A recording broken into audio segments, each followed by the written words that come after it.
Fhatuwani Mukheli from Soweto, born and bred. I fell in love with art at the age of 7. I saw my dad draw a portrait of myself and my twin brother Justice, and from that day I knew that I'm an artist. What really sparked my love for art is when I went to high school for the first time, taking a train from Soweto to Langlaagte, and I saw graffiti for the first time, like colorful letters, some with faces on trains. And I was like so intrigued and going, geez, how do they do this?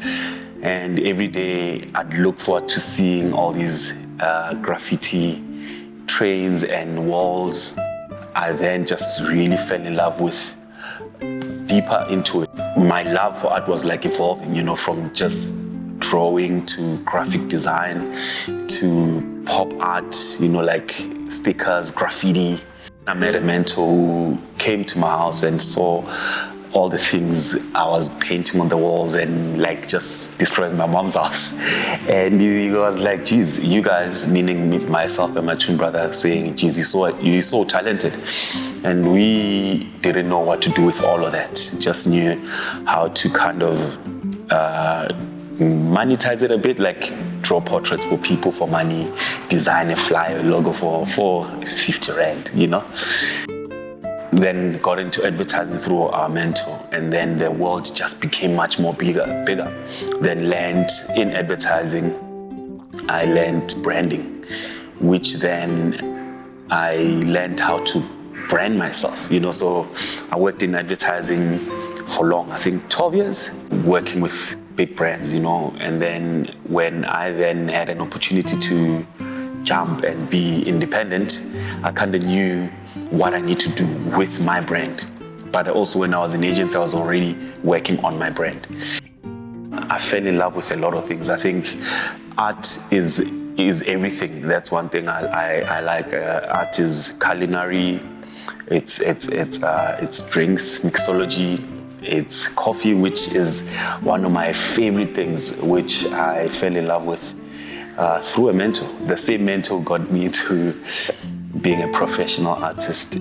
I got a studio in 44 Stanley, and I'd walk in there, rush into my studio early in the morning, and I'd want coffee, And then I found out about Bean Day, and they were like in a hidden corner there. Sometimes if my studio is too messy, I'd want to go there, do my emails, and I bumped into Jonathan.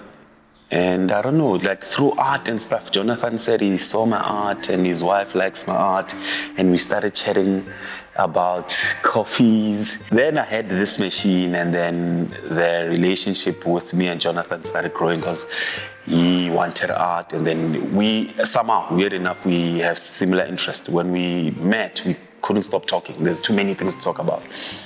And there's like coffee, there's art, there's cars, there's, all the things I love to do, bring my tribe, which is people I'm connected to without even knowing, So it just kind of led to a really great friendship, partnering in collabing in things, and like seamless, All these things connect, So art from 7 years old to graffiti to advertising and all of these things just connected me to a whole new world where I've got friends, So when I'm making a cup of coffee, it's literally like I'm painting.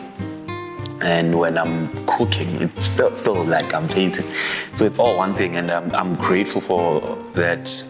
Everything in my life is fun, And yes, there are challenges in obviously day-to-day things.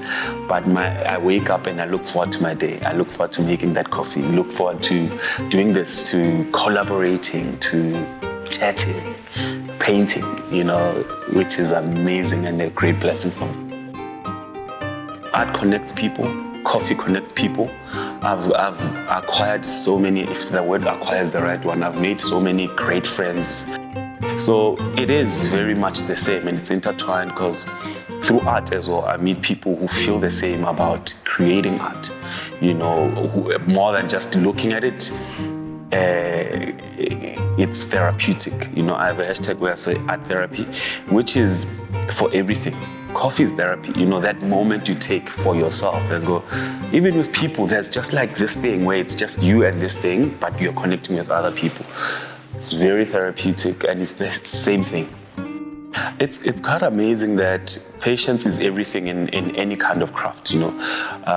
Weird enough, before we make this coffee, there was someone who was working on these beans to give them the flavor to all of that. By the time we get in and make that coffee, even if it's quicker or not quicker, there's been like a long process and a layered patience process. But also with art itself, you know, patience, you know, to even get to where I am, where I can have a studio like this. It's been years of patience, years of belief before things could be real. But in simple terms is there's just something amazing in knowing that when you take your time in making that coffee, it rewards you so well. When I take my time to make that art piece, it rewards me, you know, and yeah, man, it's patience is everything in this life thing. As it is, my life revolves around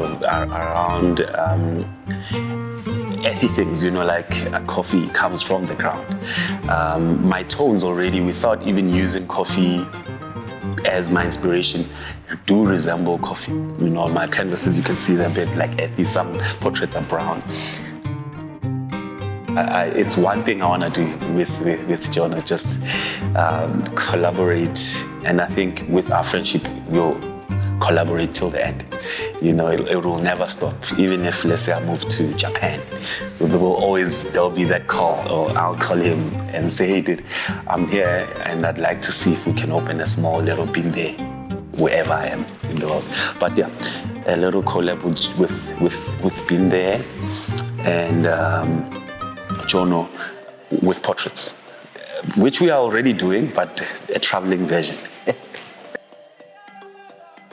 I'm Jonathan, founder of There Coffee. I did have a pretty interesting exposure into coffee. Quite unusual, I think, actually, for South Africa in that sort of time. You know, I won't give my age away, but it was a long time ago. My gran got me into coffee, and you know, she had not very many luxuries in her life, but she was adamant that she needed to drink good coffee, and so she always had filter coffee. And yeah, I'll never forget, probably age of 12, 13, I guess, when she first said to me, Jonathan, if you can have coffee without sugar, you will taste the aromas and the flavors, and your life will be transformed. And yeah, she was right. I fell in love with coffee, and yeah, she had some amazing traditions too of just enjoying coffee quietly. She always liked to have a little bit of chocolate, and then ideally some classical music in the background. But very formative for me, and a very significant woman in my life. I was in IT.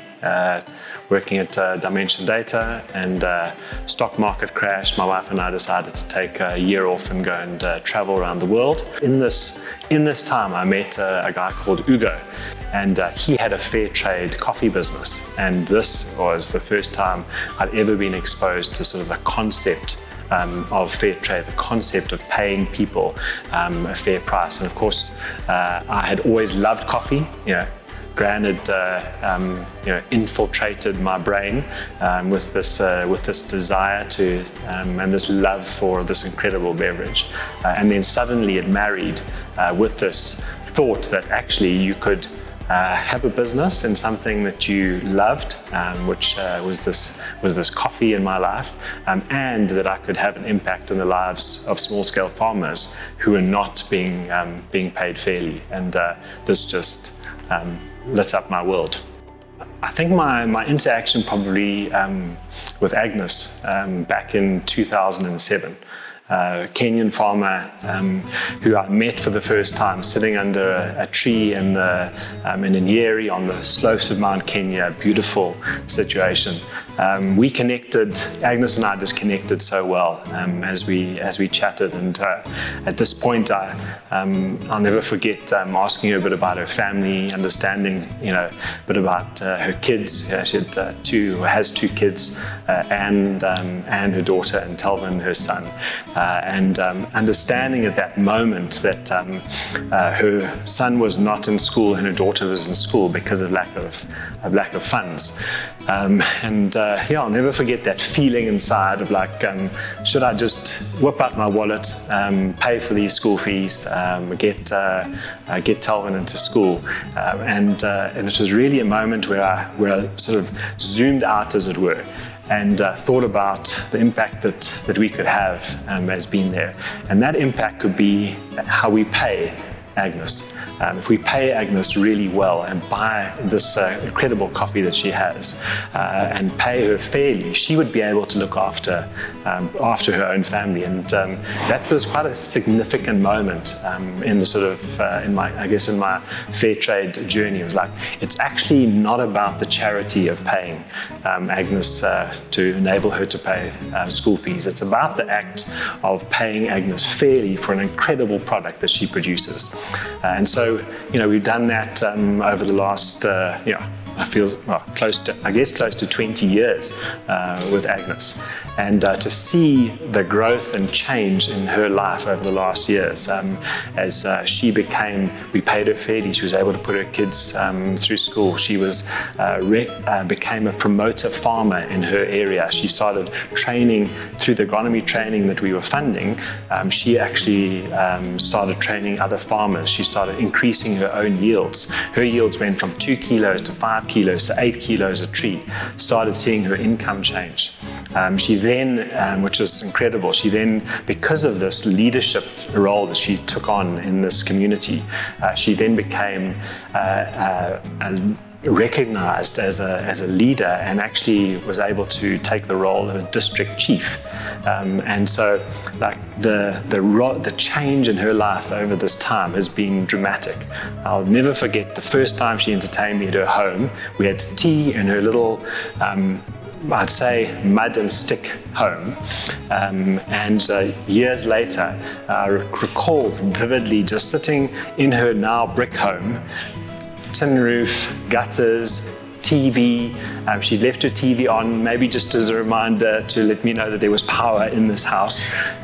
We sat on her couch and scrolled through pictures on her iPhone of previous visits on Facebook, and I was just like, the incredible transformation that can happen when people get paid fairly, when they have some margin in their lives to be able to invest and do that. I mean, she's a remarkable woman. I mean, we have very little to play in this process. She's an amazing woman.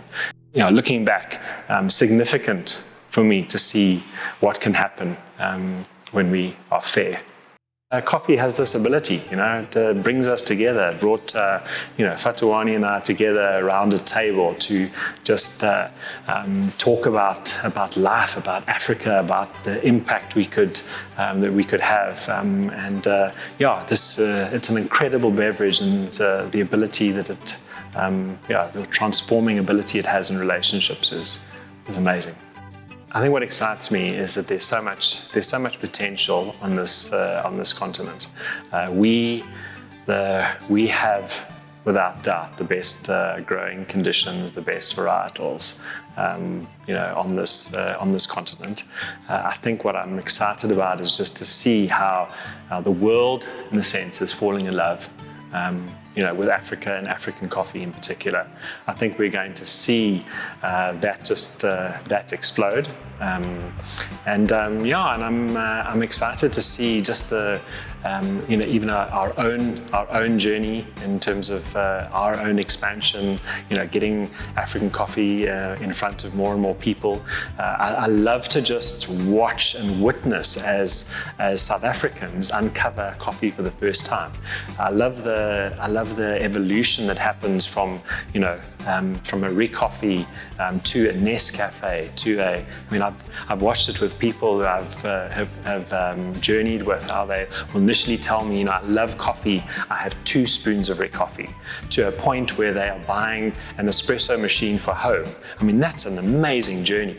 And I think we're seeing that in so many spaces, across cultures. The diverse nature of coffee's appeal that excites me. We've got a huge market in South Africa, and there's so many new coffee lovers coming into the space. I think when all is said and done on life, let's be honest, the most important things are relationships. It's not stuff. It is conversations, it is friendships, and I think the being able to build that. Coffee is the most incredible building block for relationships, as you start getting older and you start maybe looking to the future, the things that you value most are those moments, those experiences, and they always are around people.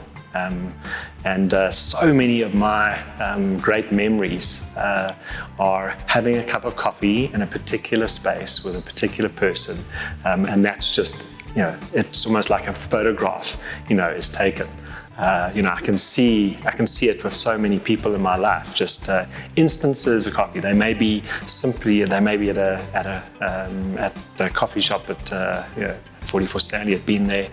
They may be, on the side of the road at a truck stop, with an MSR stove, boiling water and brewing, coffee on the side. They may be, on Kilimanjaro with my family, pouring some hot water into a plunger and marveling at being on top of the world, on top of this African continent. So, I think relationships. In the end of the day, that's what counts.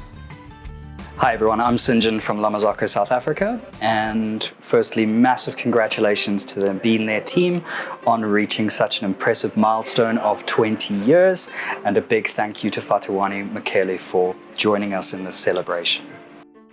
For me, coffee has always been about more than just machinery on the bar counter or cups served.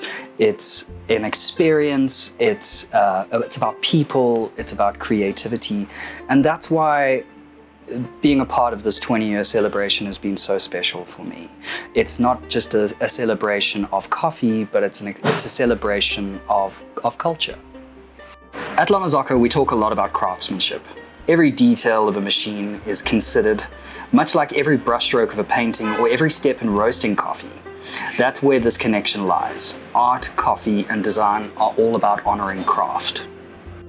Working with artists like Fhatuwani and roasters like Being There reminds us that creativity has no boundaries, whether it's expressed through a painting, a song, or a perfectly extracted espresso. One of the most beautiful things about coffee is that it brings people together. You'll find it in homes, in cafes, in studios. It's kind of like a social glue. I think that's why Being There has thrived for 2 decades. They've created more than a roastery. They've created a community. When I walk into a coffee shop, I don't just see equipment. I see conversations being bruised, ideas being born, and culture being shared. Marzocco and Being There have a lot in common. We both value quality, sustainability, and storytelling. That alignment is why this celebration feels so authentic. It's not just a brand partnership, it's a shared philosophy about what coffee should stand for. Direct trade, artistry, craftsmanship, those aren't just industry terms, they're values. And when those values line up, you get something that lasts, just like Being There has for 20 years. South Africa's coffee culture has grown so much in the last 2 decades, and Being There has been at the center of that growth. For me, the next 20 years is about deepening those connections between roasters, artists, farmers, and communities. Thank you so much to the whole Being There team, Fhatuwani Mukheli, and everyone involved for allowing us to be a part of such a momentous celebration. Here's to another 20 years.